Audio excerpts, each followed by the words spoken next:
we proudly present the Unverifiable Truth-claim, the religious studies panel game based on truth and lies.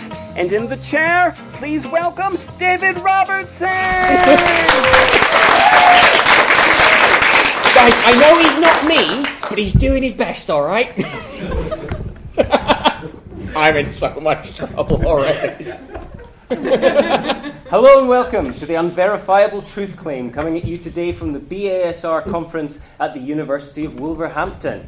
Please welcome the panel: Chris Cotter, Katie Aston, Krittika Bhattacharjee. Anything will do, it's fine. Krittika Bhattacharjee and Jonathan Tuckett.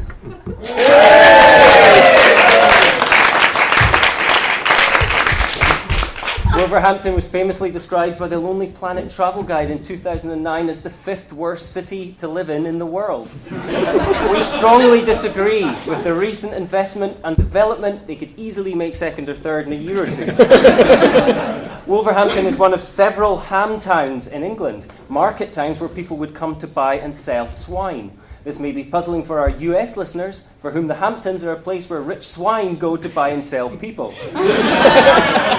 Wolverhampton also earned its place in rock history due to the group Slade, who once saw the Beatles here. The local football team are called the Wanderers, presumably because they, like everyone else, would rather go anywhere except Wolverhampton. The rules of the game are very simple. The panel is made up of 4 players. In the game, each of the panelists is given a subject on which they will present a short lecture.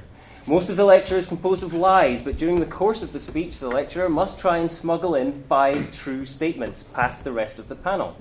The challenging panelists must buzz in when they believe that what the lecturer has said is true.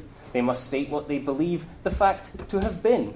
If true, the challenger is awarded 1 point. If it was a lie, however, they are deducted 1 point. And 1 point is given to the lecturer for each truth they smuggle successfully without it being detected at the end of the lecture.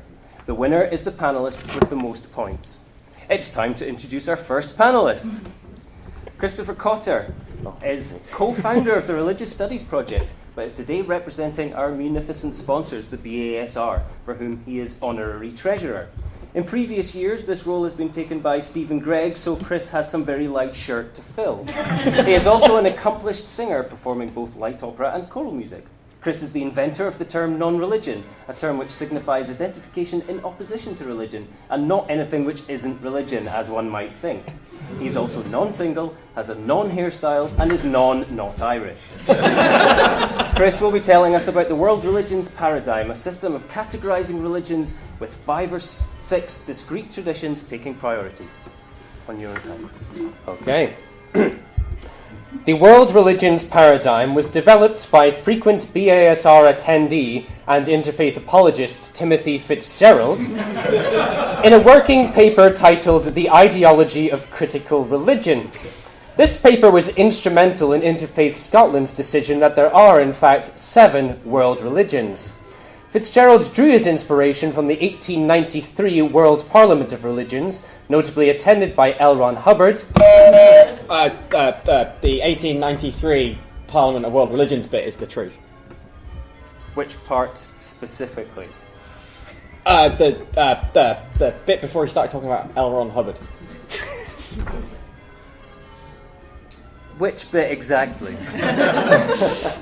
Hang on. Can you repeat the last bit? I'm not allowed to repeat. Oh, right, okay. No, because you... Well, is it that there was a world parliament? In 1893, yes. Yes, there was. That is technically true. Yeah. It is technically true. It wasn't the truth we were intending, but unfortunately that is It's my fault true. for smuggling in an extra truth. So we'll have to continue there. We'll have to continue. That is 1 point to Jonathan. Notably attended by L. Ron Hubbard, Noddy Holder, and Annie Besant. And also from a cornucopia of popular coffee table books, including The Complete Idiot's Guide to World Religions, World Religions, A Very Short Introduction, and World Religions, What Do They Know? Do They Know Things? Let's Find Out. According to Russell McCutcheon, the paradigm is, quote, Popular with scholars because it allows us to more fully express religion's unique spiritual essence and rank its varied manifestations according to C.P. Thiel's original and unproblematic criterion, their intentions to conquer the world.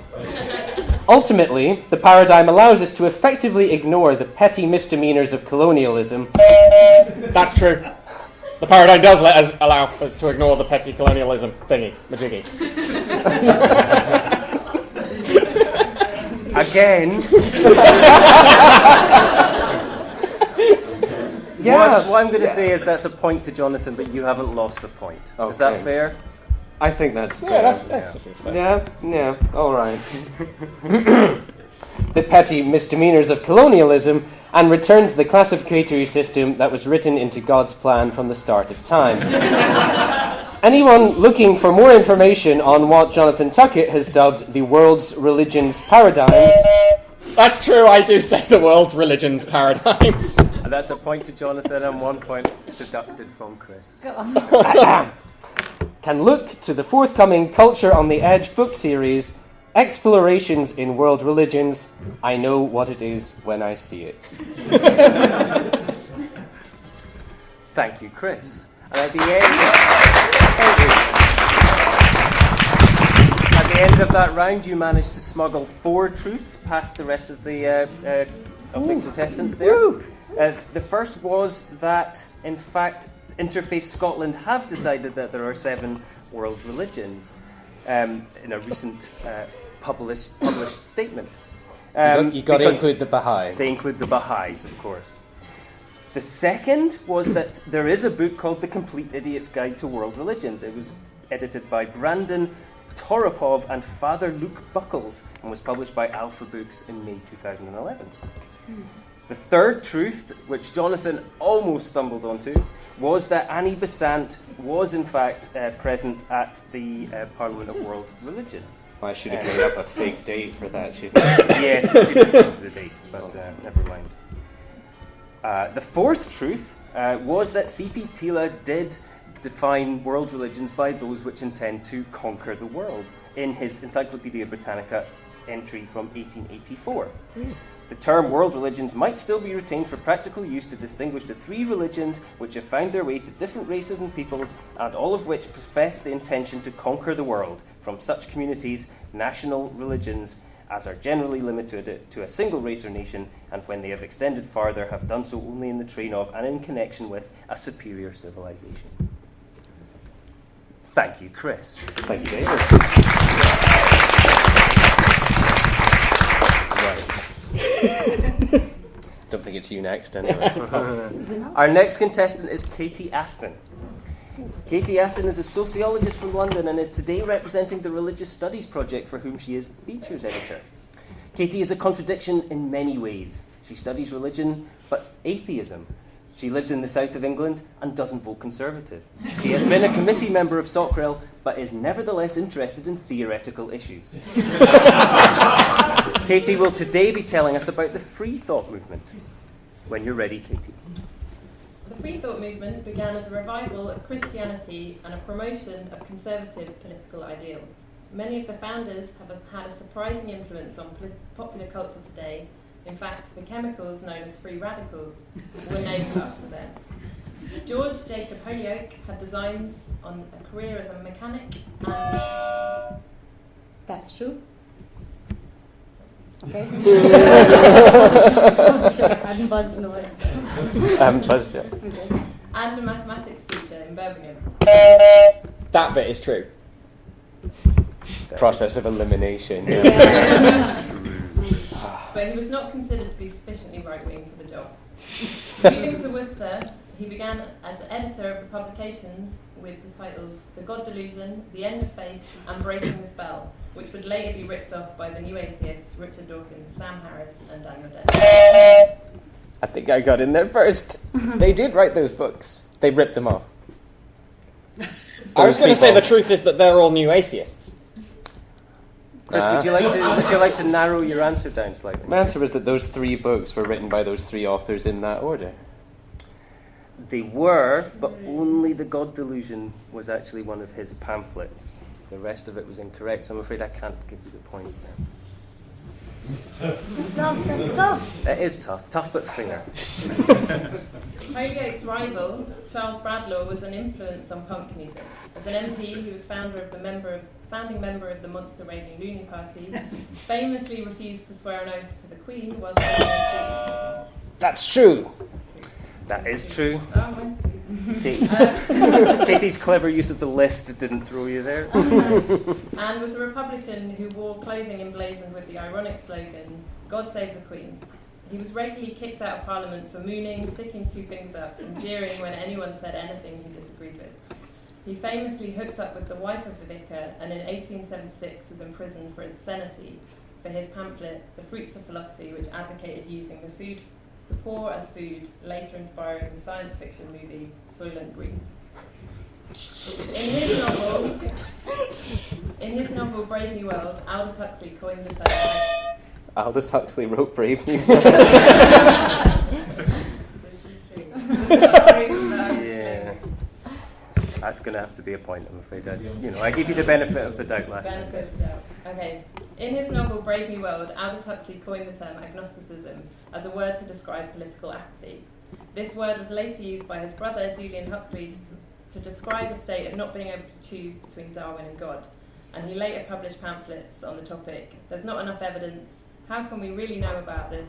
And I'm about 90% sure. He was later accused of failing to continue the political antics of the former Free Radicals, earning the nickname Darwin's Tabby for general indifference and sitting on the fence. I'm going to say that's true. It is not true. Well, no one had buzzed in a while. 1 point lost. Fair enough. And that's the end of my lecture. Oh, damn.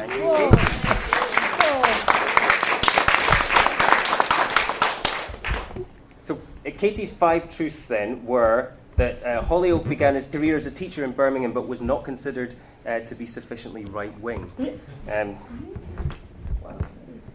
He did publish a pamphlet entitled The God Delusion, which was later, of course, a famous publication for Richard Dawkins. Yes, sorry. He famously refused to swear an oath to the Queen while taking a seat in Parliament, which we have heard already. And he and Annie Besant worked together, and he was, in fact, imprisoned for obscenity in 1876. Thank you, Katie. There we go.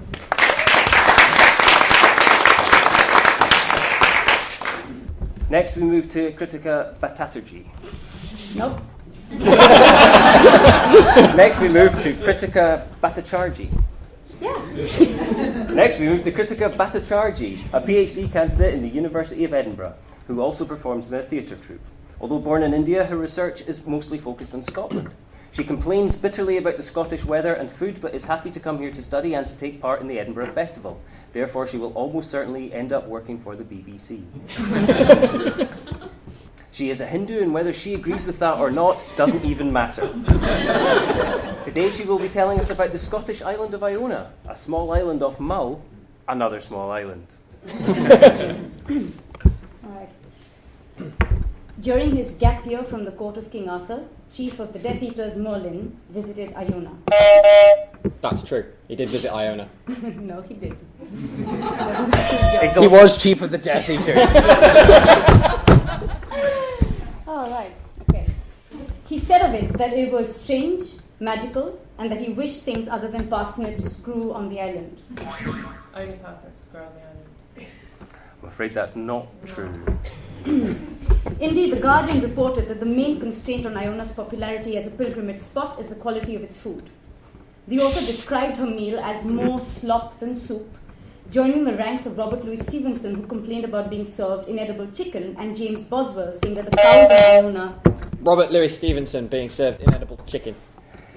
You're correct. In a letter to his mother about a meal in the Argyle Hotel, he said, "To eat it was simply impossible. Toughness here was at its farthest. I did not know before that flesh could be so tough."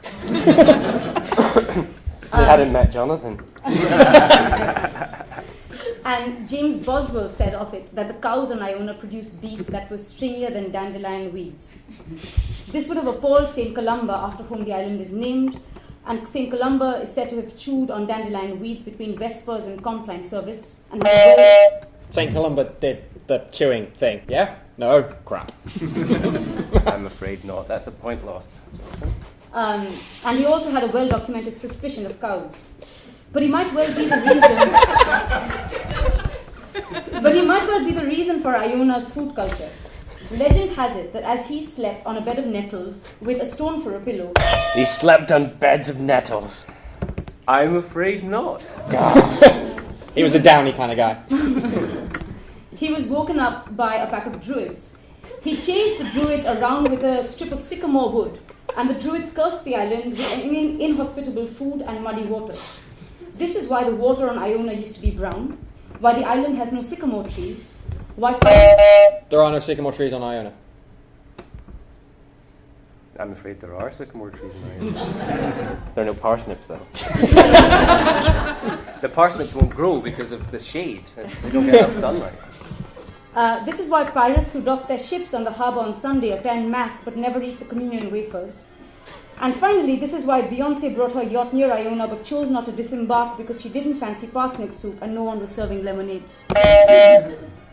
Beyoncé did park near Iona, but she didn't get off. That's true. That is 100% correct. The fact that her ship was docked in Oban is reported in the local papers. And also people on Facebook on Iona said that she's definitely docked near Iona as well. Yep. It's... Yeah. Thank you, Krittika.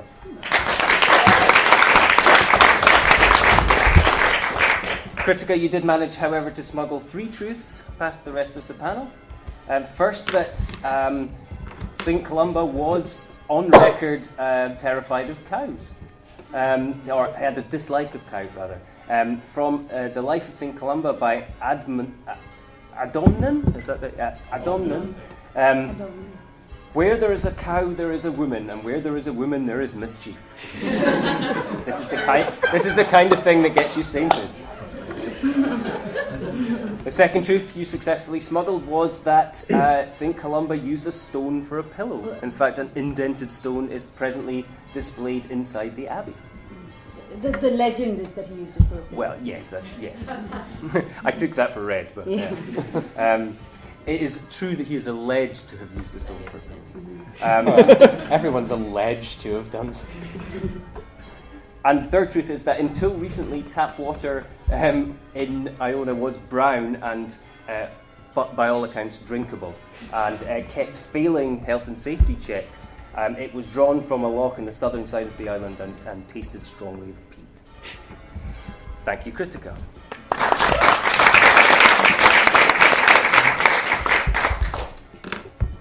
So finally, we turn to Jonathan Tuckett. Jonathan Tuckett is a phenomenologist. No one is exactly sure what that means, not even Jonathan, although it seems to involve shouting. In his spare time, he practices taekwondo and is Mr. Claypool in a Rent-A-Ghost tribute act. I am also legally obliged to add that I enjoyed his novel, The Legend of Farholt, and that there are quite a few copies still available. Jonathan will, perhaps unsurprisingly, be telling us about phenomenology, defined as the study of meaning through phenomena. Jonathan. Originally, phenomenology was the science of optics. This, however, didn't prove very popular among opticians, and phenomenology was rebranded by Bip Pippadota, whose evocative "mana-mana" thesis was developed into an entire phenomenological movement inspired by the possibility of doing philosophy about wine glasses. However, this met stiff competition from the Snowthins, who developed the now popular do-do-do-do-do thesis. This has caused a schism, which has given rise to the phenomenology of religion as the proper study of mana-mana. Started by Gerardus van der Leeuw, the phenomenology of religion accounts for the problem of do-do. We could started by van der Leeuw. I'm afraid that's not true. That's a point lost, Chris. Jim Cox did not hear this. He's with us in spirit. John. But we bracketed him out. Yes. Accounts for the problem of do, which Russell McCutcheon has taken a step further to argue we are all religious even when we don't realise it. This has met stiff opposition because no one really knows what religion is. Well, the last bit's true. No one really knows what religion is. You're 100% correct. If you do know what it is, you're a theologian.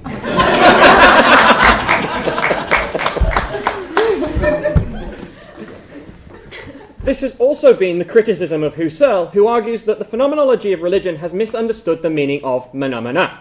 His focus on the thing in itself meant that religion was The thing in itself. I'm afraid that's not true.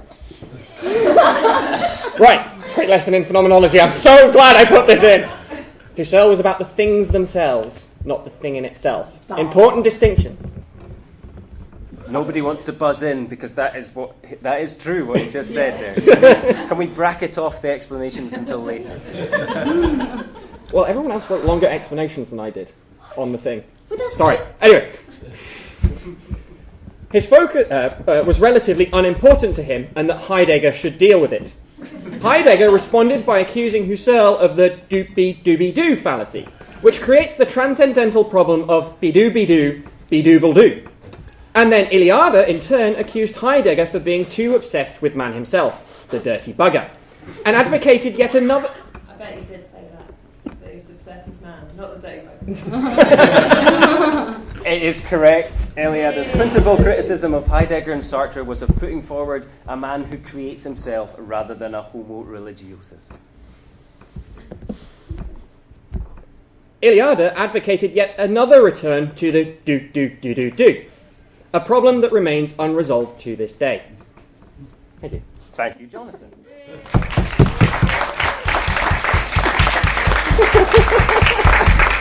And at the end of that baffling presentation, Jonathan did in fact manage to smuggle 3 truths past the rest of the panel.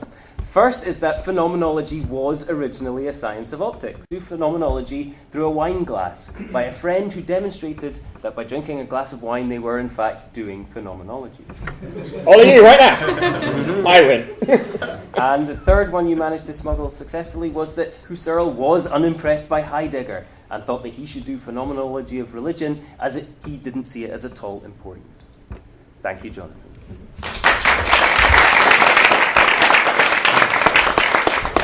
Phenomena. Phenomena. Phenomena.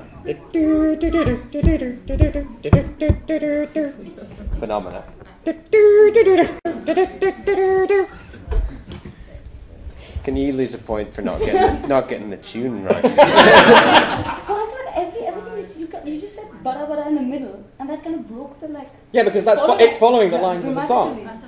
Got it. We got it. Yeah. It's like a meta joke. At the end of the game, our my illustrious colleague and BASR treasurer has unfortunately only scored 1 point. In equal second place, we have both Krittika and Katie with 3 points each.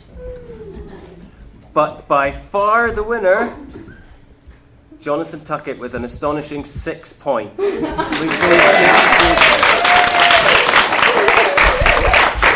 Now, next year, I'm going to be the host so that everyone gets a fair chance in the competition. Thanks to everybody for coming to the recording of our Christmas special for 2016. A festive winter break special. Yeah. Thanks to our guests. They were truly unverifiable, and that's the Unverifiable Truth-claim. Thanks for listening.